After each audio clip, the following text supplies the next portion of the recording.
everyone, and welcome back to the show today. And have you ever asked yourself that infamous question of who and what am I? What is my life really all about? Well, if you're like me, over the last couple years, you probably have been asking yourself this more often than not. Well, today I have an amazing guest who's going to help us get to the bottom of this and give us some of those tips and takeaways that make you feel like you're not completely lost and in one of those tornadoes heading off to Oz, where you're going to be dropped in some random place. You're going to actually feel when you are done listening to today's episode, you're going to feel like, you know what? I'm doing okay. Her name is Sophie McLean, and she was born in Algeria, educated in Morocco and France. And she's had a professional career in the USA, the UK, so many other places. Sophie has led an eventful life. She has been a helicopter pilot, a teacher, a designer, a relief worker, a war refugee, a CEO, and served as the United Nations representative on the Commission on the Status of Women's Hunger Project. She's been shot at, shipwrecked, and widowed. She's lived on a farm, a boat, a penthouse, and in an ashram. As a wisdom teacher, Sophie has spent decades leading transformational seminars to, we're talking, probably upwards now of 100,000 people around the world. And today, she is going to help us identify and understand what's going on with all of us inside. And why are we constantly thinking about this infamous question of who and what am I? Sophie, it is incredible to have you on the show today. Thank you so much for being here. Hilary, thank you for having me. And thank you for this heartfelt introduction. I was just listening to it and I felt elevated just listening to you. Thank you very much. Well, when I first met you, I was so taken back by your journey, and I love bringing just these incredible people to my audience. And your journey has been one of, you really have focused in on those big eluding questions of, who am I? What am I really doing? And life relaunches have gotten in your way too. But it's not that you have such a great attitude about what you've been through. But I'd love to open up this conversation with having you give us a little bit of insight into who really is Sophie. All right. Well, it is it's the question of anyone that is engaged in spirituality, because if you are interested in elevating yourself in this freedom and this peacefulness that we all seek as a human, right? You must have come across some mystics, some spiritual masters that will say, I am. Yeah, who are you? I am, right? So when people ask me who I am, I now experience that is the right answer, but you do sound a bit strange, right? So I will explain it a little bit. I am, and then whatever comes after the I am, I have total choice in the matter. So I call myself a wisdom teacher, right? I was not born a wisdom teacher. I became a wisdom teacher 6 years ago. Before that, I had another title. Right? So you see that I am a wisdom teacher. I'm fully aware that I created that role. I play that role. I like that role. That role inspires me. I authentically attempt to fulfill that role, but it's not who I am. I am nothing, right? And in nothing, everything is possible. So And that's when a people hear that, but when people hear that, Sophie, I am nothing. I am is such an interesting question that we do, we do ask ourselves, right? I am mm, a mom, I am a CEO, I am. mm, But as you're saying, that's not who you really are. mm, mm, And so mm. explain a little bit more about that approach. Well, I tell a story to my students. Okay, so can I tell that story I because love it's stories. an image about how to try to grasp that context, right? So most human beings believe we have a soul. About, I think Deepak Chopra said about 85% of the world population believe we have a soul and nobody talks about it, or not many people do. Anyway, imagine you were in the state, whatever that is, as a soul. So we're all there as little souls, right? Whatever souls do, I have no idea, or look like, if they even look like something. And from my experience, the purpose of a soul, the soul purpose is to go back and merge with the divine, the mystery of the divine. Okay, good. So you're this little soul and you are in soul school and you need to go and elevate yourself to merge with the divine. So at one point in your development, they send you to school. If you're really good, if you're really, really advanced, you go to that school. You know, it's like the Olympic athlete kind of school. This school is called Earth. So the very advanced souls go back to Earth, right? They go for a while, and the game, the school works that way. You get a body, you get a nationality, you get a gender, you get the color of your skin, you get the country you live in, whatever, right? And very, very quickly after you wake up in that body, we call it being born, very quickly, you forget who you really are. And literally within 2 years of your birth. Okay, before you continue, Okay. you forget who you really are. Yeah. Why do we have to forget? Because if you remembered who you really were, you could not play the game of being human because you would know you could never die, you were not in danger, you're safe, everything is an illusion. So in fact, it will be the Garden of Eden here, right? Because we would have fun in our body as a human, where everybody will love each other. We will all know we all one. So there would be no school. You see, you need to just like, I think the school is designed so that you have to spend all those years, human years, to remember who you really are.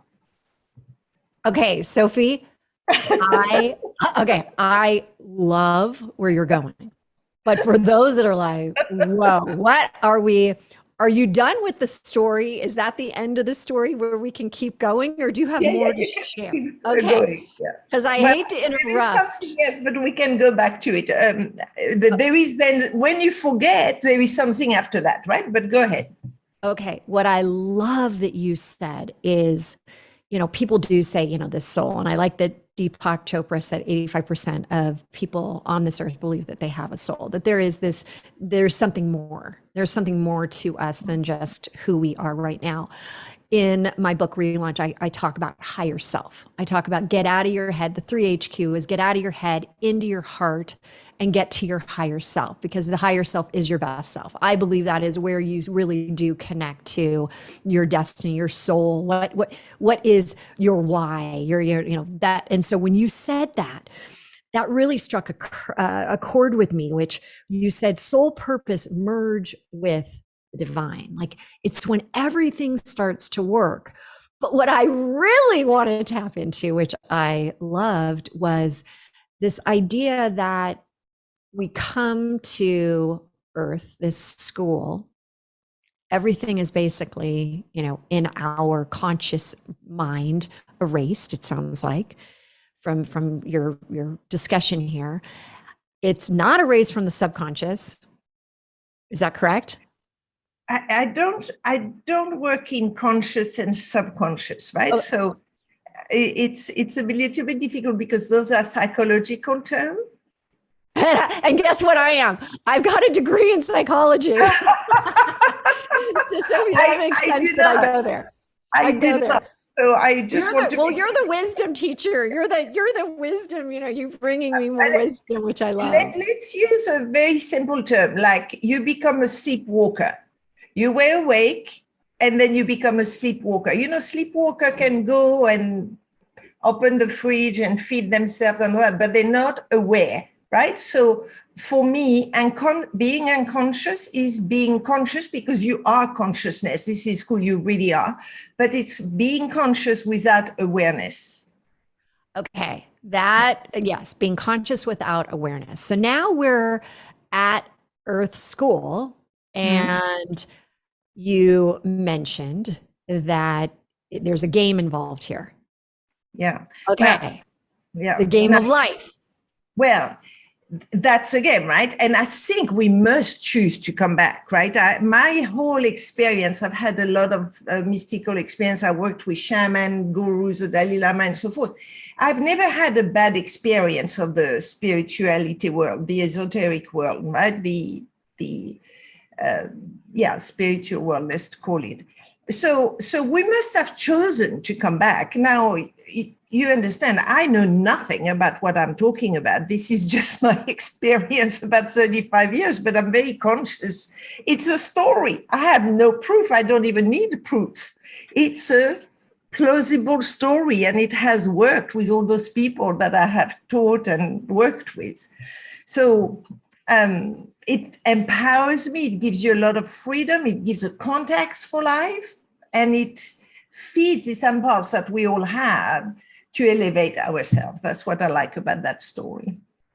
Well, So and I like what you said, that it is the story you're saying, it's the story that you're seeing, but you're seeing it through the eyes of your journey and then seeing it through the eyes of your clients.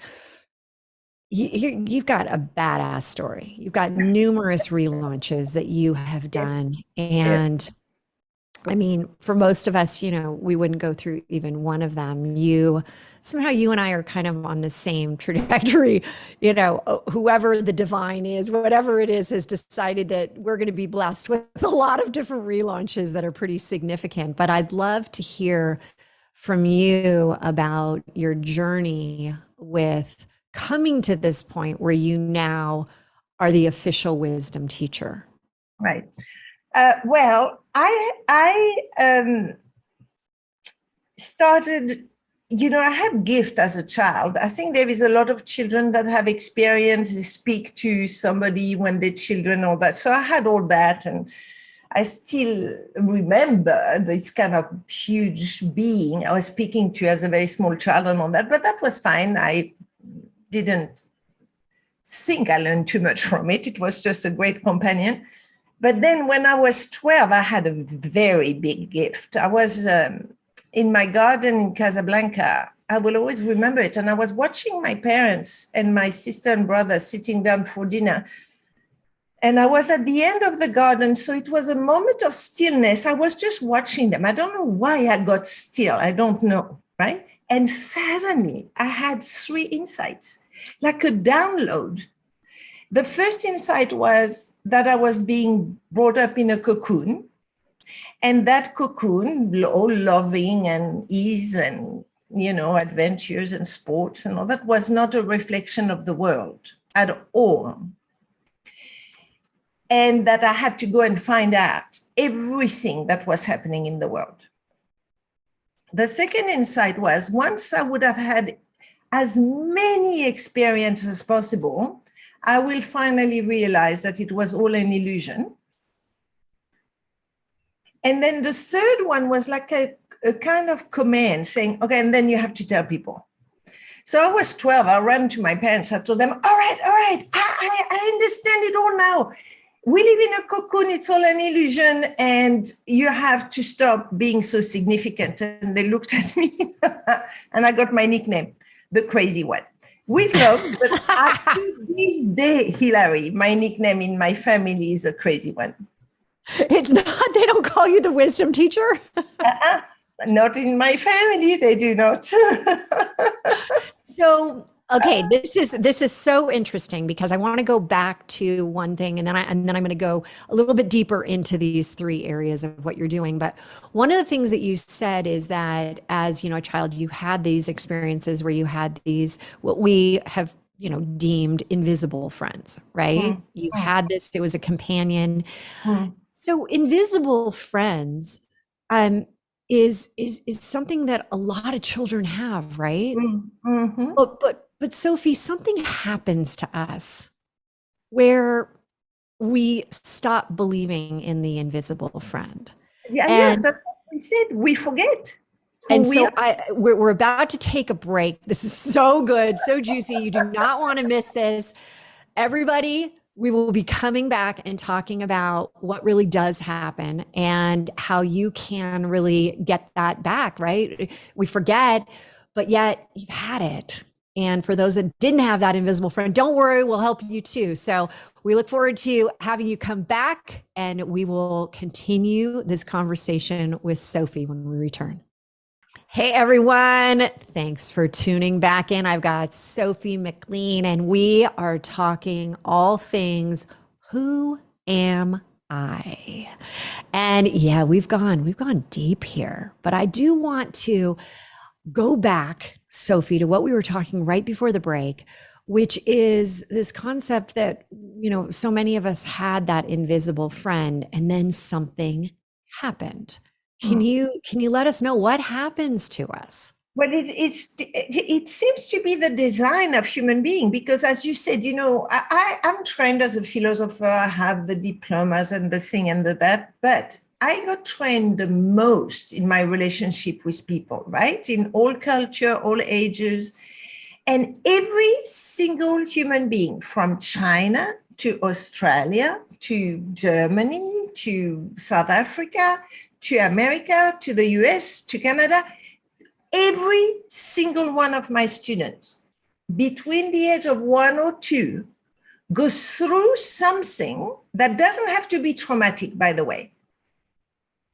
And in that incident, they experience for the first time in their life the unknown. They cross the boundaries of the known, and that gives rise to fear. And you know what we do in the face of fear? We protect ourselves.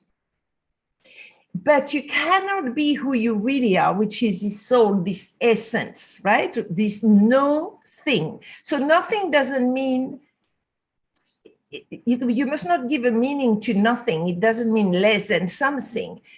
No thing is the absence of a thing. You are not a thing. You are no thing, right? But the moment you protect yourself, then you create yourself as a thing. And you forget you are not a thing. Okay, but you say that this starts with fear. It starts Yeah. with something that happens when Mm. you are really young. But the So fear in the face of the unknown. And Hilary, if you look at us, even as adults, with all of our experience, there is something that gives rise to fear in all of us, is uncertainty, right? Is not knowing. If you look at the global systemic crisis that is developing everywhere you look, not knowing what is going to happen, this total uncertainty gives rise to a lot of anxiety and fear. 100%. You look at, what's happening with the pandemic, you look at the financial crises, Yeah, you look at, wars, yeah, climate control. I mean, there's a lot of things that are hitting us right now that are uncertain. yeah. I believe we're in the uncertain time ever. Yeah, yeah. So imagine as a little one, 1 or 2, a little soul that is getting used to being in a body and just landed on this planet called Earth. Imagine encountering something you do not know. Even if it's not traumatic or whatever, just the fact of not knowing will give rise to the need for protection, which is absurd when you are in essence a soul. You are everything, right? Because when you are not a thing, then everything is possible. That is such an interesting way to think about it. So, if I go back to your story Mhm. and you're 12 and you have these three insights of, Mhm. I'm in a cocoon, I have this, number two, I have an experience, this is all an illusion. And three, hey, I need to get on the mountain and start telling people about this. Yes. What happened? What happened after that? I forgot about it because I Oh, you just, forgot about the well, experience. it's not that I forgot. It's just like in the face of being the crazy one and all the question I was asking. I was a kind of child that was thrown out of school all the time because I questioned my teachers and I, wouldn't accept the statu quo. So I think I managed to survive more my everyday life, but life. And this is why I love the name of your show, because life from the age of 14. So I was 12 when I had that gift. So I didn't listen too much. I went through a normal life. And then from the age of 14, every year nearly, life sent me it's something to wake me up. And it took me until the age of 33 to wake up, in spite of all those moments. So I, was sent to a boarding school away from my home, which I didn't want to talk to the people in that country. I lost all my hair, didn't wake up. Then 16, 17, I got raped. It was terrible. I didn't tell anyone. I was such a protected kind of girl and all that. It was really shocking, terrible. Didn't tell anyone, didn't wake up. Then I fell madly in love and created a cocoon again. Didn't listen, right? That you must go and find out about experiencing everything. So life came at me again. I lost a child. I got a child, lost a child, couldn't have children anymore. And then a year later, my husband died. I was 28. And it was like life was saying, are you going to remember the gift you've had, or you hard-headed woman? What is it going to take? So when finally my husband died, I closed shop, right? I said, okay, I got it. I'm doomed. Everybody get out of my way. I'm just going to bury myself in the sand and wait to die, right? But I had 4 stepchildren and I was accountable to set them up. My husband died in 1 second. Nothing was, well, not that you'd ever plan it, but you know what I mean. It was like out of nowhere. And so I did what I needed to do. And then one day there was one of those moments. I call it a moment of truth. But that moment of truth relaunched me into the world. So I was by then about 31-year-old. I looked at myself in the mirror. I had taken care of my 4 stepchildren. I had no responsibility, no children. Anything I could do, but I didn't have any taste for life whatsoever. And I remember looking at myself in the mirror and said, right, you either go and commit suicide or you go back to life. But being a vegetable is not an option. And suicide was never an option for me because I would never do that to the people around me. And I, you know my theory about being at school, so you don't quit school. So I packed a backpack and I stepped in that moment. And I went around the world. And I started by going down the Grand Canyon. Then I went to Los Angeles and I went to Tahiti. There was a sailboat in Tahiti. And I was like not planning anything, right? The sailboat sails in. I said to the people on the boat, oh, I always dreamt of sailing around the world. They said, oh, we need a crew member. Meet us in New Zealand. Off I go to New Zealand. I take the boat. We cross the South Pacific. We hit a huge storm. We get shipwrecked on Easter Island. Kevin Costner is making a film on Easter Island. I spent 6 months with a film crew, follow them to Los Angeles, and there, another of those moments. I meet this man, and in, I think, 1 hour, he altered my life forever. He took me from the world of being victimized because of all of what happened to me to being the originator of my life. And, you know, when you're in the context of a victim, and I had enough evidence to win everybody by my side, right? But if you are living in the world of being a victimized, by definition, a victim has no power. And he, in a conversation, and that is the power of language, I shifted from being a victim to being the source of my life. Okay. It was amazing. I'm truly, I knew part of what you've just shared through the conversations and through reading extensively about you. So much of what you shared and your continuous relaunches that happened to you, and that, as you said, you had evidence that these major things, we're not talking about like, you know, life's little things that happened.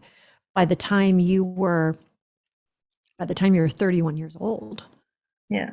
you had all of these, 28 really, right? 28 was Yeah, the 28. You last really yeah, had yes. all of these massive, like most people would have, you know, one, maybe not even. And you were able to, at that point, doing the whole eat, pray, love, right?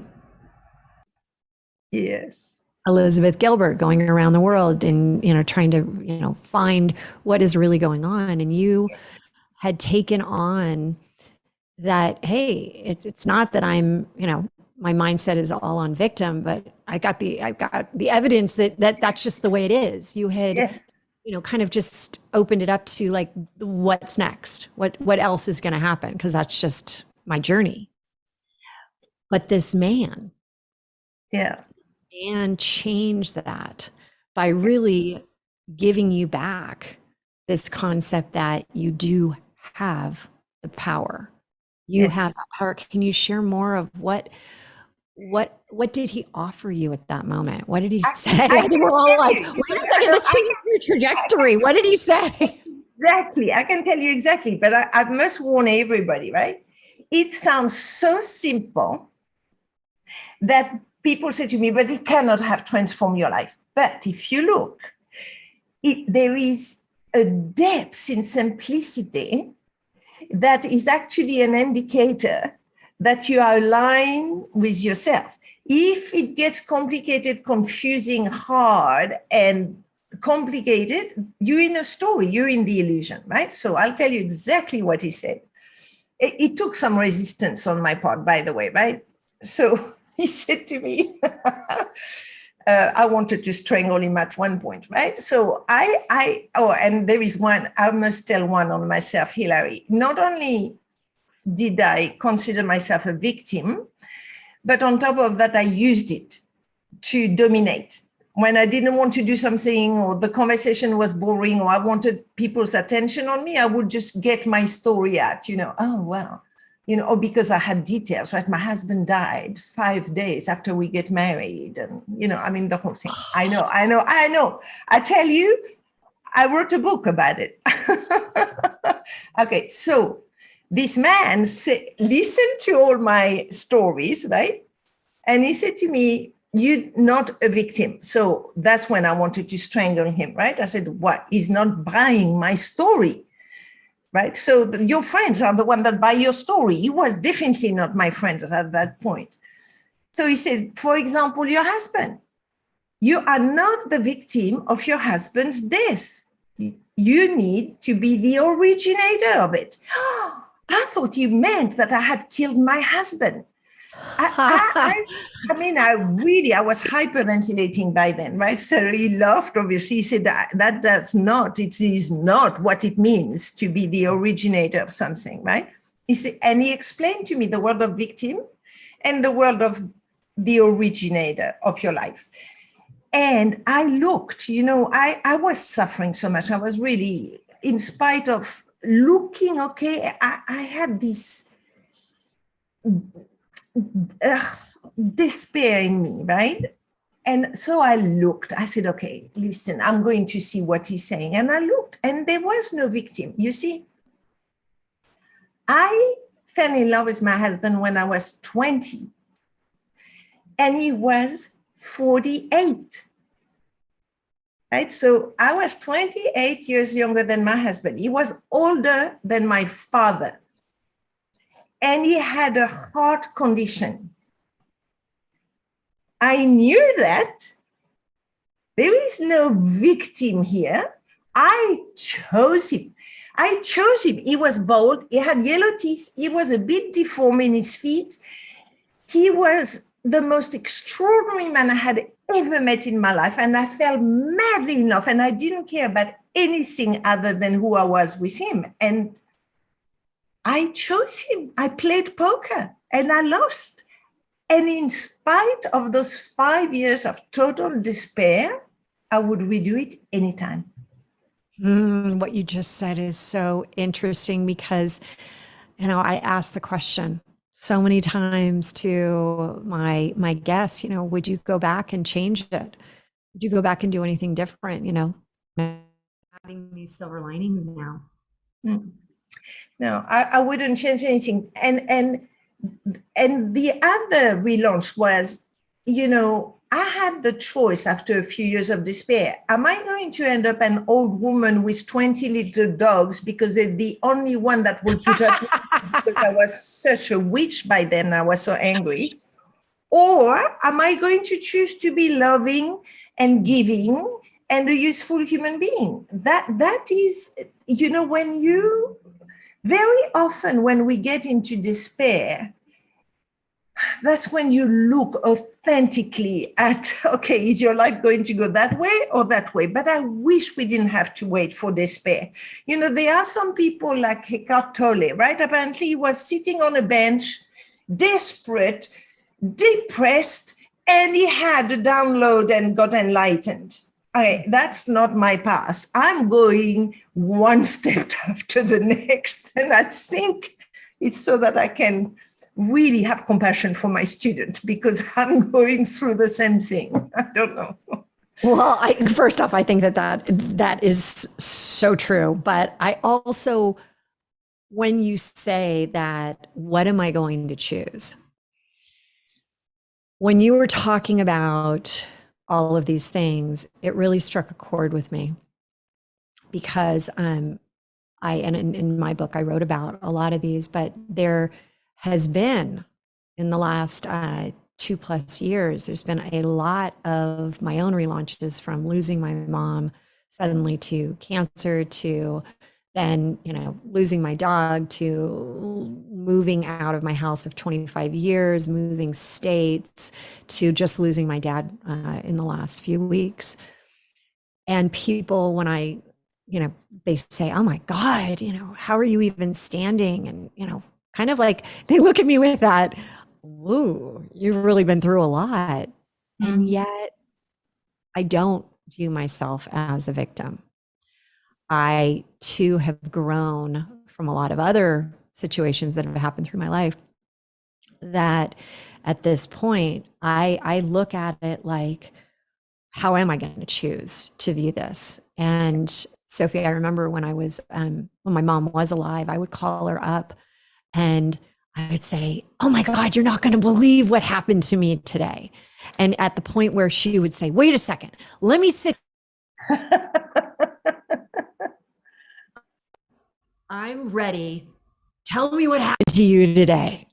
And I would say, and then I realized, it dawned on me that I was the one manifesting these things in my life because I'm sitting here, give me more so I can call and share my story of like, And that was my story. My identity was I go through a lot. So I thought I had passed all this. And then all of a sudden, life hit me again, the school of life, Earth. And Yes. I'd love to have you, when we come back from this next break, I would love to ask you, as the wisdom teacher, for those right now that are feeling overwhelmed, for those that are feeling like, God, I can't get a break. How do we move into that choosing? Because it is difficult, and I'd love to get your perspective. So when we come back, everybody, yeah, you might be going through a lot of massive things that are going on in your life, and you feel like you can't, you can't get a break. When we come back, we're going to hear how to deal with that. Hey everyone, I am back with Sophie McLean, and I just want to say, wow, we have covered so much ground, but I really want to touch back on what we ended this last segment with, which was life today has a tremendous amount of uncertainties. And for many of us, we do feel like, I can't get a break. Things just keep hitting me. And that's personal stuff. Imagine, the global things that are happening that also make us feel like, oh my gosh, uncertainty times 1,000. You mentioned before about what am I going to choose? How do you view what your circumstances are and flip your mindset? I would love to have us go down that path and get your expert advice there. All right. So the context I created for myself is that life doesn't happen to me, it happens for me. Right? Whatever happens is for me. So there is two magic questions that I always ask myself. What is there for me to learn? And what is there for me to give up? And it always works for me, right? Because I love learning, because I have this impulse to elevate myself to constantly. And what is there to give up? The path to remembering who you really are is to give up everything that is not you, right? So all opinion, judgment, resentment, doubt, guilt, all that you have to really practice giving up. So that's the first context that I create for myself. So, for example, if you're listening to us and you are a bit overwhelmed either by the systemic crisis that is happening, maybe you have an existential anxiety, right? Because for the first time, I don't know about you, Hilary, but for the first time I'm going, well, I don't know if we will still be here in 10, 15 years, right? So it's our very own existence that is now uncertain, right? So there is one thing that I really invite everybody to inquire into, is that what is your relationship to the universe? Is your relationship to the universe one that is antagonistic? Or are you co-creating with the universe? Are you surrendering to the universe, co-creating with the universe, being one with the universe, dancing with the moment in front of you, being in love with reality? Or are you scared, anxious, antagonistic, protecting yourself? If you're doing the latest, you shall suffer, because that's a protection, that's a survival, and surviving is not being alive, right? So I have surrendered to the fact that I don't know where I come from. I don't know where I'm going. I do not know what I call the divine. It is a total mystery. In fact, I know nothing, right? Socrates was the first one that says it. And this willingness to have a beginner's mind is a delight, because every moment it allows me to be in the present moment. I do not know what will happen in 5 minutes. The past is already gone, so there is no point having stories about it. So being present and dancing with a moment in front of me, knowing that that moment is a consequence of all the previous moments before the beginning of time. So it's not, and I have to say, I've personal. never heard it explained that way. And I want to really highlight that dancing. And when you are, and if you've ever watched people dancing, there is this moment where it's not even so much that one person's taking the lead, it's that they're dancing in harmony, they're in symphony, You they're become doing the it, dance. they become the dance. And Mhm. that is so great when you're referring to co-creating with the universe.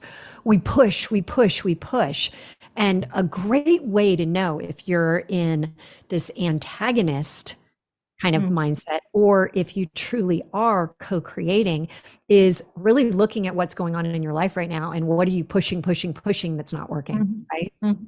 Mhm. Gosh, I that used to is be the kind of woman that used to take a hammer. If there was a door closed in front of me, I would take a hammer. I'm quite strong and I will bash the door down. It's exhausting. It's all force and it was really tiring. Now, if a door is closed, I wait. I look for the open door. It might take a bit longer, but I wait and it's much, my life happens with grace and ease because I co-create with the universe. I said, okay, obviously, this is not the way. The door is closed. So let me see where the open door is. So life becomes an Sophie, adventure. and what happens is the flow, Yes, right? yes, And you and yes. I, it's so true about hitting those door, like, pound, pound, pound, pound. I do the same. And when I finally was aware that it's not getting me any further, it's just exhausting me. And I think right now in life, we have this hurry, hurry, hurry mentality. It's got to happen right this second. And the universe is nothing, it's in divine time, right? So good to have this beginner's mind and to not feel rushed. I Yeah. want to go back to your 3 insights at age 12. Hmm. I want to talk about, you had this insight about this cocoon and that life was not a reflection of what was really going on in the world. Hmm. And then the illusion of what really you thought your story was, and then sharing it. I know you've done all these crazy things in life, Hmm. jobs that have taken you into different, areas to allow you to be the wisdom teacher today. But how have you done? How have you done on these 3 things, and any insights you can give us to allow Well, us to kind of go through it a little faster as our wisdom teacher? yeah, yeah. When I had this conversation with this man, he was called Randy, and it altered my life. At that moment, I shifted to a realm where the only thing that mattered to me was to contribute what I got to others. It was totally natural. It was not an effort. I wasn't thinking of making it a profession or anything. It was getting the unity and the oneness of our species, I think, right? It was just too good to keep for me. There was not even an option. So I just went back to study for 4 years and trained myself to lead. And so then I fulfilled on what was ordered when I was 12, which was, and I actually knew it by then. I said, oh, that's what they meant. Okay, I shall be a teacher. And if you had asked me that as a teenager, I said the worst profession, the only profession I don't want to be is a teacher. Oh, you're kidding. Oh, that is so funny. And Yeah, yet I here haven't you are. stopped teaching since I was 33. Yeah. So here it is. Hilary, to answer your question, do whatever you need to do to choose what is. Right? If you want to disappear suffering from your life, you need to choose what is. So if I may, Hilary, right? Your dad passed a few weeks ago. Mine passed last year. And I can see my sister saying, well, he shouldn't have died. It was too soon. And I should have done that. And I should have given him one last hug. And I should have told him one more time I loved him, right? So instead of being with the pain of the present moment, She was trying to fill the space with stories, even if it was guilt. She was looking for something to be guilty about rather than experiencing the pain. So I brought her back, right? And I said, you do not have to go to make up a story. You can just be with the pain. I'm experiencing the same pain. You have lost your dad physically. Now, if you can be with that pain, then you will have a spiritual connection. Right? So and what you said was so relevant, that we sit here and instead of being present, which I have tried to do, and I got back from Africa a couple of days ago, so I had a chance to just be, to just understand that there is this connection. With my mom, it was tougher. It's tougher because I did initially go through that, like, this shouldn't have happened. And I haven't shared the real story about what happened to have her, get the cancer. It was colon cancer. But I past that. So as we wrap up, there are people right now saying, how do I get in touch with Sophie? How can I keep this conversation? How can I figure out that infamous question of who am I? With a little assistance with the wisdom I've got team. very good news, Hilary. I've got a very good news. For July and August, I have designed a self-guided course that is normally about $400. And for the 2 months of summer, it's $35. You have 14 sessions of recording with me, with a manual, with, there is everything in this course. I've put my heart and soul in that course, and you can actually follow that course and get to the point where you have an experience of who you are. So that's one thing. Otherwise, just go to my website. It's called sophiemclean.com. And you'll see all the courses, all the video, all the interviews, my book. You can just play around in the website and see what you... Well, thank you for being so generous. And thank you for, again, if you're listening in these summer months, awesome. If you're not, it still is an amazing opportunity to hear what you have. You've got a book out, and you are writing another book right now, which I am super excited to read when it comes out. I can't thank you enough, Sophie, for being here today, for allowing us to go there, for allowing us to go to these topics that we all are thinking, but sometimes it's just like, whoa, that's just too much. Yeah. So thank you again. And as we wrap this up, everyone, we're bringing you these conversations so that they spark something within you. Those things that haven't been readily available or pushed down, let them come up. Ponder what we have talked about. Reach out to Sophie, follow her. And I am so excited to continue my journey as well. And it is a journey. I'm at life's, Earth school with all of you. And I'm damn excited to be here with all of you too, especially you, Sophie. So thank you everyone for listening in today. I'm excited to come back to you next week with additional conversations that are going to get you thinking.